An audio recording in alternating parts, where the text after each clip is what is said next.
Auzubillahiminasyaitonirrajim. Bismillahirrahmanirrahim. Assalamualaikum warahmatullahi wabarakatuh. Salam sehat dan tetap semangat untuk kita semua dimanapun berada. Pada kesempatan ini kami mencoba memberikan penjelasan terkait dengan kurikulum terbaru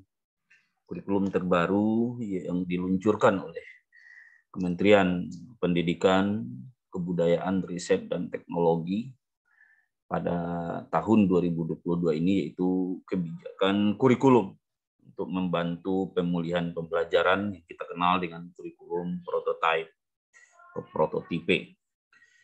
Bapak Ibu sekalian,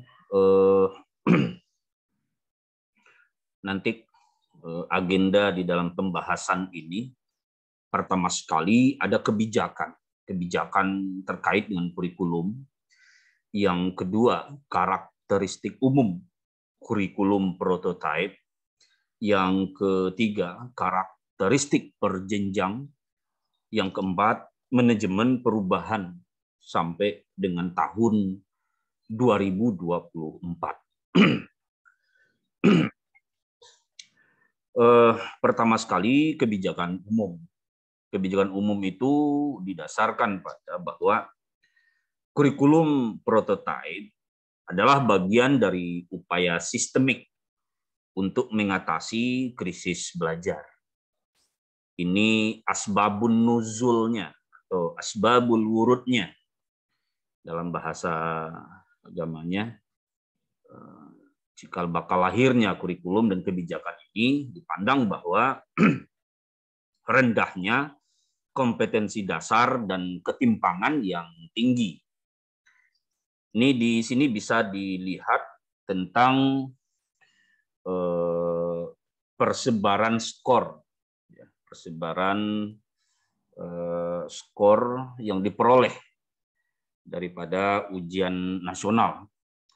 Yang pertama, dari data-data yang kita lihat di sebelah kiri ini, Indonesia telah berhasil meningkatkan secara signifikan akses atau angka partisipasi, terutama pada jenjang pendidikan dasar. Namun, data berbagai survei nasional dan internasional, serta tren skor ujian nasional mengindikasikan bahwa dalam kurun waktu 15-20 tahun terakhir, hasil belajar tidak mengalami peningkatan. Nah, survei aksi juga menunjukkan adanya ketimpangan besar antar daerah dalam hasil belajar murid. Nah, di sini bisa dilihat ada untuk region Sumatera, ada Kalimantan, Sulawesi, Papua, Maluku, DKI Jakarta, dan daerah istimewa Yogyakarta, Jawa, non-DKI dan DIY, serta Bali. Nah, untuk yang tanda merah ini perbedaan rata-rata skor aksi antara DKI Jakarta dan daerah istimewa Yogyakarta. Persentase penurunannya. Nah, riset menunjukkan bahwa pandemi menimbulkan kehilangan pembelajaran atau learning loss, literasi dan numerasi yang signifikan. Ini hasil kajian yang kedua, bahwa ada indikasi learning loss, berkurangnya kemajuan belajar dari kelas 1 ke kelas 2 SD. Nah, di sini ada untuk warna biru ada literasi dan numerasi. Kemudian Bapak Ibu sekalian, ini sebelum pandemi, sebelum tahun 2019, tahun 2020. Kemudian terjadi indikasi learning loss itu sesudah tahun 2020-2021. Nah, kalau kita jelaskan maksud daripada tabel di samping, sebelum pandemi, kemajuan belajar selama 1 tahun kelas 1 SD itu adalah sebesar 129 poin untuk literasi dan 78 poin untuk numerasi. Setelah pandemi, kemajuan belajar selama kelas 1 berkurang secara signifikan. Learning loss dari 129 menurun ke 77. Jadi penurunannya itu dalam kurun waktu 1 semester ke 6 bulan itu 52 poin. Nah, untuk literasi, learning loss ini setara dengan 6 bulan belajar. Jadi kehilangan poin itu setara dengan 6 bulan belajar. Nah, untuk numerasi, learning loss tersebut setara dengan 5 bulan belajar. Nah, untuk numerasi, dari angka 78 menurun menjadi 34 poin. Jadi setara dengan kehilangan atau losing itu setara dengan 5 bulan pembelajaran. Ini diambil dari sampel 3.391 siswa SD dari 7 kabupaten kota di 4 provinsi pada bulan Januari 2020 dan April 2021. Nah, hasil evaluasi dokumen kurikulum 2013 itu yang pertama, kompetensi yang ditetapkan dalam kurikulum 2013 terlalu luas. Ini hasil kajian, hasil evaluasi. Terlalu luas, detail, sehingga sulit dipahami dan diimplementasikan oleh guru. Yang kedua, kurikulum yang dirumuskan secara nasional sulit disesuaikan dengan situasi dan kebutuhan satuan pendidikan, daerah, dan peserta didik. Karena materi wajib yang sudah sangat padat dan struktur yang detail dan mengunci. Nah, ini alasan kedua. Kemudian yang ketiga, pengaturan jam belajar menggunakan satuan minggu atau per minggu. Tidak memberikan keleluasaan kepada satuan pendidikan untuk mengatur pelaksanaan mata pelajaran dan menyusun kalender pendidikan. Jadi itu yang ketiga. Yang keempat, pendekatan tematik jenjang PAUD dan SD dan mata pelajaran jenjang SMP, SMA, SMK, Diktara, dan Diksus merupakan satu-satunya pendekatan dalam kurikulum 2013 tanpa ada pilihan pendekatan lain. Jadi ada pendekatan tematik tetapi tidak ada pilihan pendekatan lain. Yang kelima, mapel informatika bersifat pilihan. Padahal kompetensi teknologi merupakan salah satu kompetensi penting yang perlu dimiliki oleh peserta didik pada abad 21. Nah, itu. Jadi pada kurikulum 2013, mapel informatika itu bersifat pilihan. Sedangkan kemampuan yang dibutuhkan untuk abad 21 itu adalah salah satunya kompetensi teknologi. Yang keenam, struktur kurikulum pada jenjang SMA kurang memberikan keleluasaan bagi siswa untuk memilih selain peminatan IPA, IPS, atau bahasa. Gengsi, dalam tanda kutip, gengsi peminatan juga dipersepsi hierarkis dan tidak adil bagi yang berminat IPS dan bahasa. Jadi itu salah satu penyebab atau hasil kajian terkait dengan kurikulum 2013 itu. Nah, sebagai bagian dari mitigasi learning loss ini, sekolah diberi opsi untuk menggunakan kurikulum yang disederhanakan agar dapat berfokus pada penguatan karakter dan kompetensi mendasar. Nah, oleh karena itu, diberi 3 pilihan. Jadi sebagai bagian dari mitigasi learning loss ini, solusinya ya sekolah diberi opsi pilihan untuk menggunakan kurikulum yang disederhanakan agar dapat berfokus pada penguatan karakter dan kompetensi mendasar. Nah, satuan pendidikan diberi 3 pilihan kurikulum. Ini didasarkan pada keputusan Menteri Pendidikan dan Kebudayaan nomor 719/P/2020. Nah, jadi pilihannya menggunakan kurikulum 2013 secara penuh ada 59,2%, menggunakan kurikulum darurat, kurikulum 2013 yang disederhanakan Kemdikbudristek 31,5%, melakukan penyederhanaan kurikulum secara mandiri ada 8,9%. Ini yang telah dilakukan. Nah, Kemendikbudristek menyusun modul literasi dan numerasi untuk membantu guru menerapkan kurikulum. Nah, juga tersedia modul untuk orang tua yang dapat digunakan di rumah. Nah, jadi ini salah satu contohnya ada di gambar di sebelah kanan kita.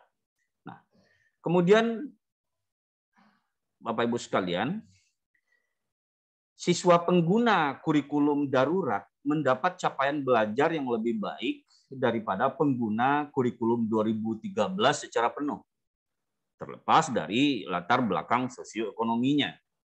Nah, ini hasil survei Bapak Ibu sekalian.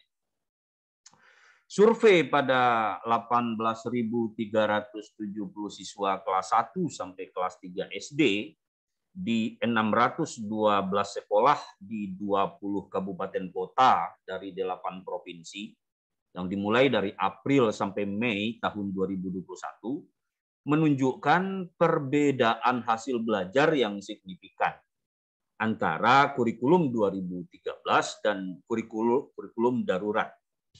Nah, ini selisih skor numerasi ada di sini Bapak Ibu sekalian. Kurikulum 2013 ada di angka 482 poin. Nah, kurikulum darurat itu ada di angka 517 poin. Jadi capaian numerasinya itu plus 4 bulan pembelajaran. Nah, selisih skor literasi untuk literasi di kurikulum 2013 capaiannya 532 poin, di kurikulum darurat 570 poin.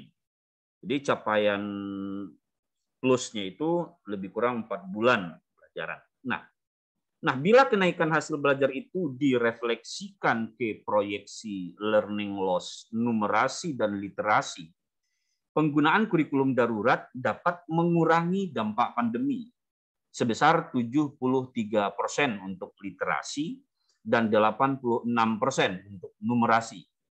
Nah, capaian dengan kurikulum 2013, ini capaian numerasi ada di angka 482.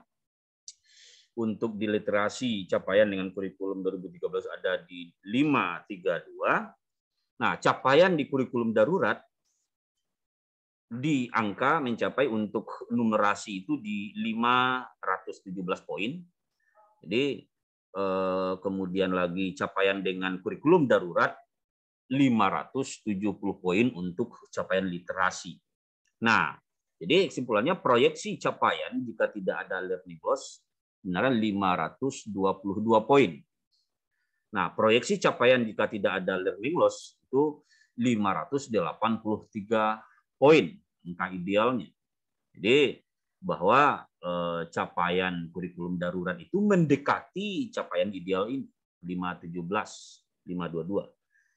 Ini 570, 583. Kemudian Bapak Ibu sekalian,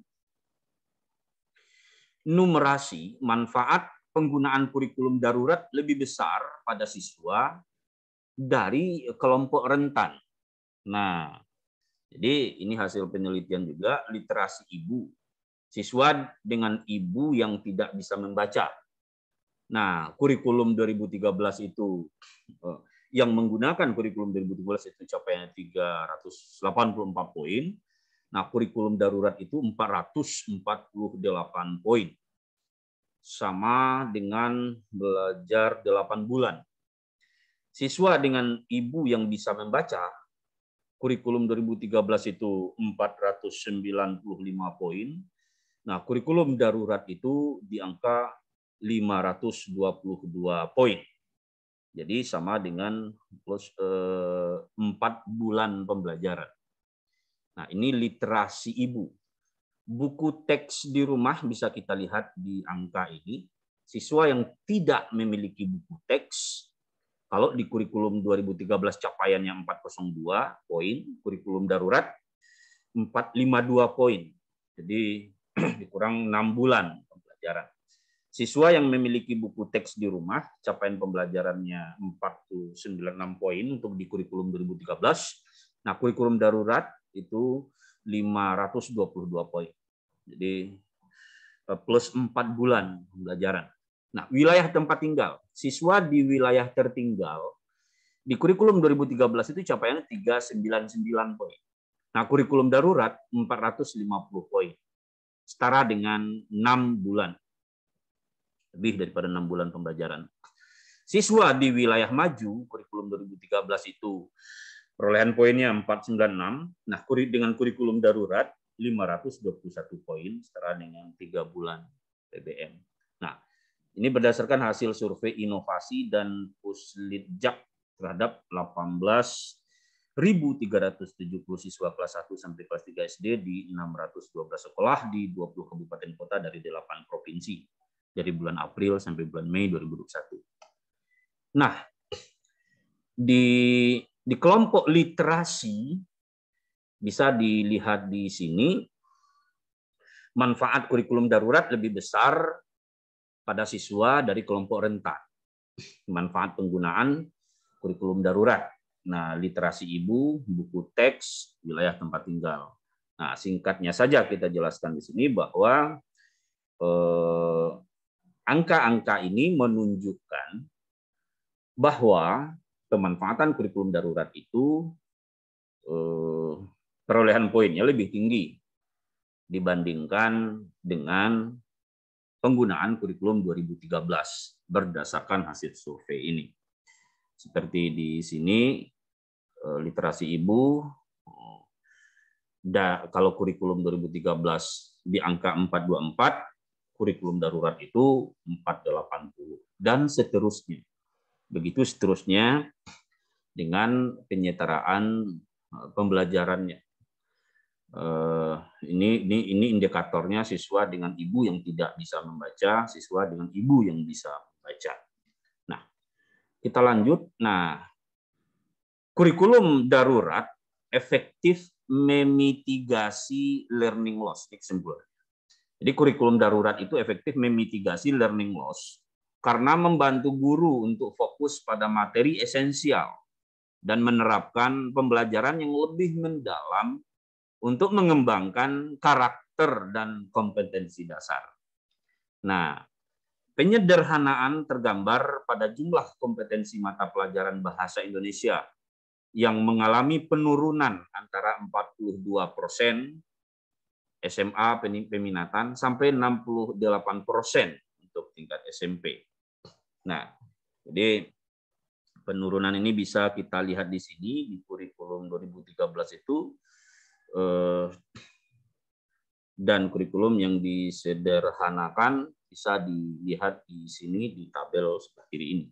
Nah, data kualitatif mengkonfirmasi bahwa guru merasa terbantu untuk melihat materi yang esensial, sehingga bisa merancang dan menerapkan pembelajaran yang lebih baik. Modul literasi numerasi dari Kemdikbudristek juga sering disebutkan sebagai alat bantu yang bermanfaat untuk penerapan kurikulum.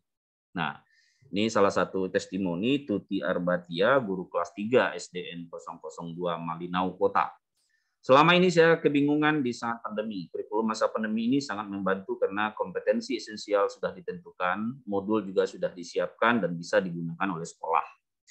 Kemudian Gega Rambu Tebahika, Kepala SD Masehi Langgaliru, Sumba Tengah, mengatakan modul kurikulum masa pandemi ini membuat kami sangat terbantu dalam melakukan pembelajaran yang baik bagi anak-anak.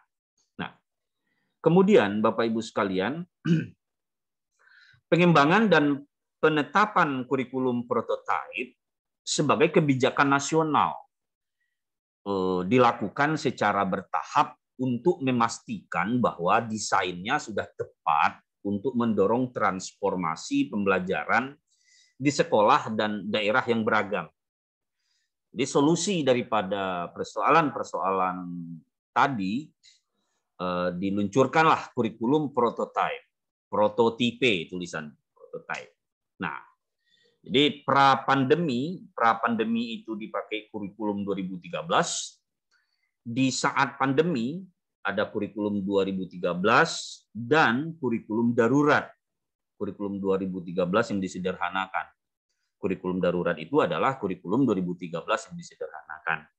Nah, di saat pandemi 2021-2022 ada penggunaan kurikulum 2013, ada penggunaan kurikulum darurat dan kurikulum prototype di SP dan SMKPK. Kemudian di saat pemulihan pembelajaran tahun 2022 sampai 2024, itu kurikulum 2013 ya, pemberlakuan kurikulum yang dipakai kurikulum 2013, kemudian kurikulum darurat, dan kurikulum prototype sebagai opsi bagi semua satuan pendidikan. Semua satuan pendidikan. Nah, di tahun 2024, di dalam visinya, Kemdikbud penentuan misi daripada Kemdikbud kita di tahun 2024 itu penentuan kebijakan kurikulum nasional berdasarkan evaluasi terhadap kurikulum pada masa pemulihan pembelajaran.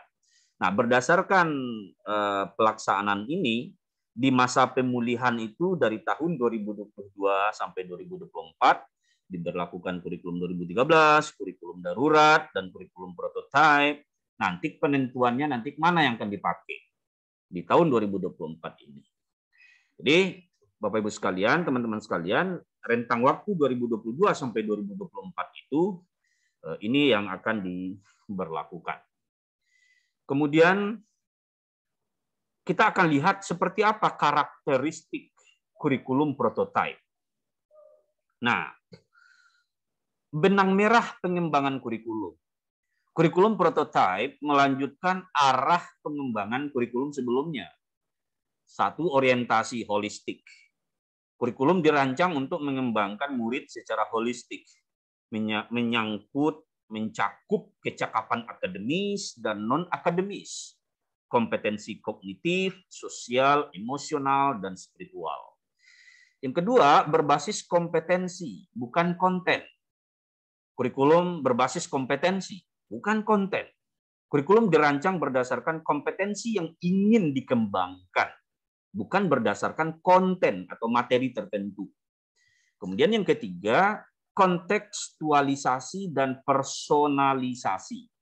Kurikulum dirancang sesuai konteks budaya, misi sekolah, lingkungan lokal, dan kebutuhan murid. Jadi melanjutkan arah pengembangan itu orientasi holistik, kompetensi, dan kontekstualisasi. Kurikulum prototype mendorong pembelajaran yang sesuai dengan kemampuan siswa serta memberi ruang lebih luas pada pengembangan karakter dan kompetensi dasar. Jadi, kurikulum prototype mendorong pembelajaran yang sesuai dengan kemampuan siswa, sesuai serta memberi ruang lebih luas pada pengembangan karakter dan kompetensi dasar. Nah, kurikulum prototype memiliki beberapa karakteristik utama yang mendukung pemulihan pembelajaran. Yang pertama, pembelajaran berbasis proyek untuk pengembangan soft skill dan karakter. Iman, takwa, dan akhlak mulia, gotong royong, kebinekaan global, kemandirian, nalar kritis, dan kreativitas. Nah, jadi kemudian fokus pada materi esensial, sehingga ada waktu cukup untuk pembelajaran yang mendalam bagi kompetensi dasar seperti literasi dan numerasi. Yang ketiga, fleksibilitas bagi guru untuk melakukan pembelajaran yang sesuai dengan kemampuan murid. Teach at the right level. Mengajar di level yang terbaik, di level yang seharusnya, dan melakukan penyesuaian dengan konteks dan muatan lokal. Jadi ada fleksibilitas bagi guru. Jadi berbasis proyek dan pengembangan soft skill dan karakter, fokus pada materi esensial dan fleksibel. Itu karakteristiknya. Nah, karakteristik utama kurikulum prototype yang pertama pengembangan karakter. Jadi, pengembangan karakter itu bisa dilihat di sini, kurikulum 2013 sudah menekankan pada pengembangan karakter, namun belum memberi porsi khusus dalam struktur kurikulumnya. Itu hasil kajiannya. Dalam struktur kurikulum prototype, 20-30% jam pelajaran digunakan untuk pengembangan karakter profil pelajar Pancasila melalui pembelajaran berbasis proyek. Nah, pembelajaran berbasis proyek penting untuk pengembangan karakter karena A. Memberi kesempatan untuk belajar melalui pengalaman, experiential learning. Yang kedua, mengintegrasikan kompetensi esensial yang dipelajari serta peserta didik dari berbagai disiplin ilmu. Yang ketiga, struktur belajar yang fleksibel. Ini pengembangan karakter berangkat dari pengalaman kurikulum 2013. Nah, ini bisa dilihat tabelnya. Tabel 1, alur perkembangan dimensi beriman, bertakwa kepada Tuhan yang Maha Esa dan berakhlak mulia. Di sini ada sub-elemen, kemudian di akhir fase PAUD atau anak, di akhir fase A, kelas 1 sampai kelas 2, usia 6 sampai 8 tahun. Kemudian di akhir fase B, kelas 3 sampai 4, usia 8 sampai 10 tahun. Kemudian di akhir fase C, kelas 5 sampai kelas 6, usia 10 sampai 12 tahun, belajar. Di akhir fase D, jenjang SMP, usia 13 sampai 15 tahun. Dan di akhir fase E, jenjang SMA SMK, usia 16 sampai 18 tahun. Nah, di sini elemen akhlak beragama dicontohkan di sini. Kalau sub-elemen mengenal dan mencintai Tuhan yang Maha Esa. Nah, di akhir fase PAUD, mengenal adanya Tuhan yang Maha Esa melalui sifat-sifatnya. Nah, di akhir fase A, kelas 1 atau di akhir kelas 2 SD, mengenal sifat-sifat utama Tuhan yang Maha Esa, bahwa Dia adalah Sang Pencipta yang Maha Pengasih dan Maha Penyayang, dan mengenali kebaikan dirinya sebagai cerminan sifat-sifat Allah Subhanahu wa Ta'ala. Di akhir fase B, kelas 3-4, ya usia 8 sampai 10 tahun, selesai kelas 4 SD, diharapkan memahami sifat-sifat Tuhan, kalau Muslim memahami sifat-sifat Allah Subhanahu wa Ta'ala utama lainnya, dan mengaitkan sifat-sifat tersebut dengan konsep dirinya dan ciptaannya. Ya, dikaitkan sifat-sifat Allah itu dengan ciptaan.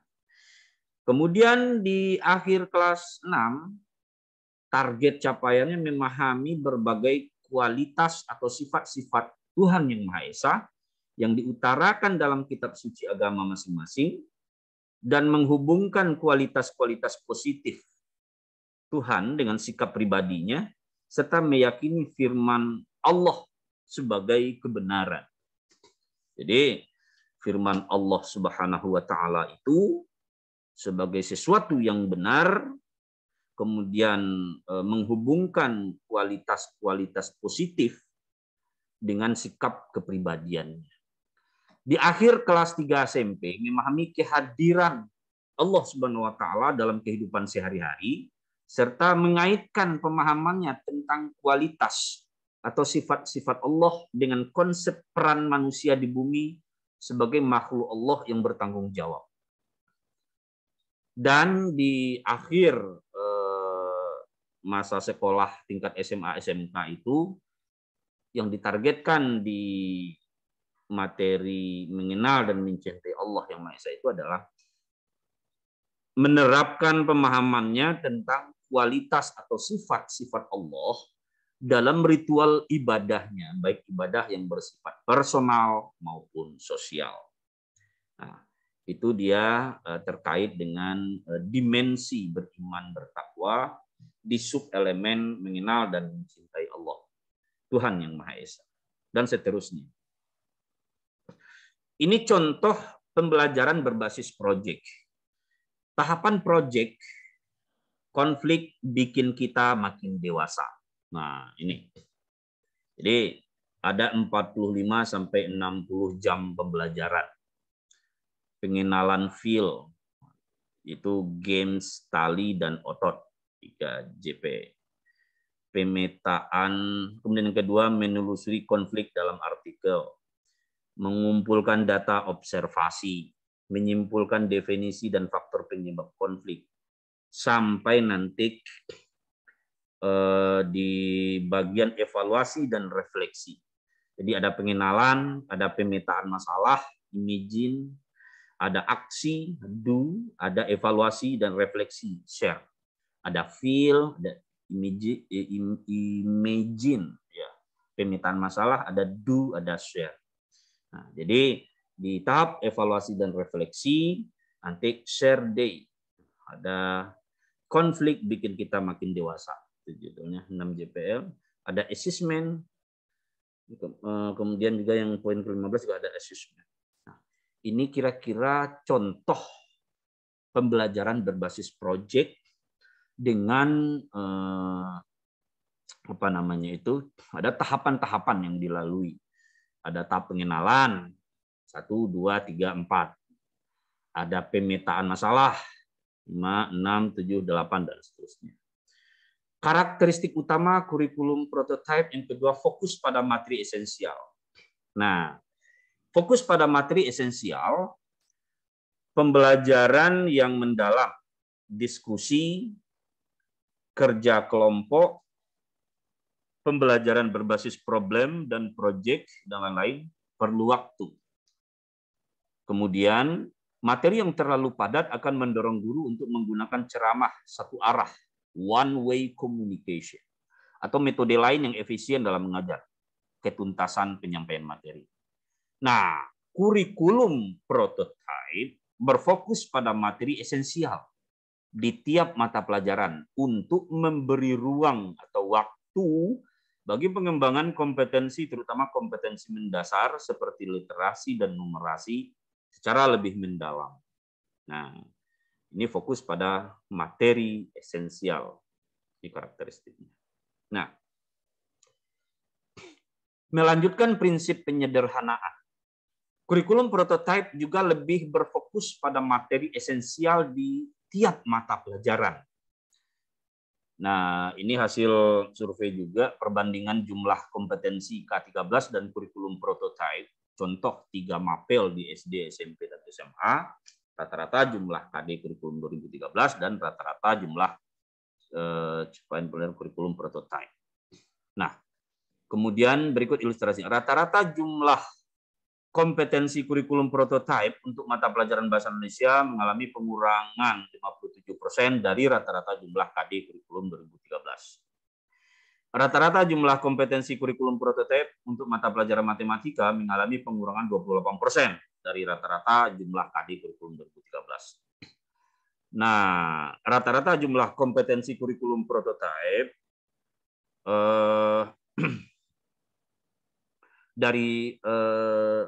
untuk mata pelajaran sains mengalami pengurangan 19% dari rata-rata jumlah KD kurikulum 2013. Jadi itu gambaran ilustrasi daripada penyederhanaan dari kurikulum 2013 ke kurikulum prototype untuk 3 mapel, bahasa Indonesia, matematika, dan sains.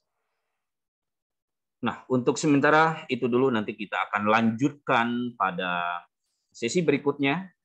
Tetap sehat, tetap semangat. Maju pendidikan Indonesia untuk generasi emas, generasi penerus perjuangan bangsa Indonesia. Assalamualaikum warahmatullahi wabarakatuh.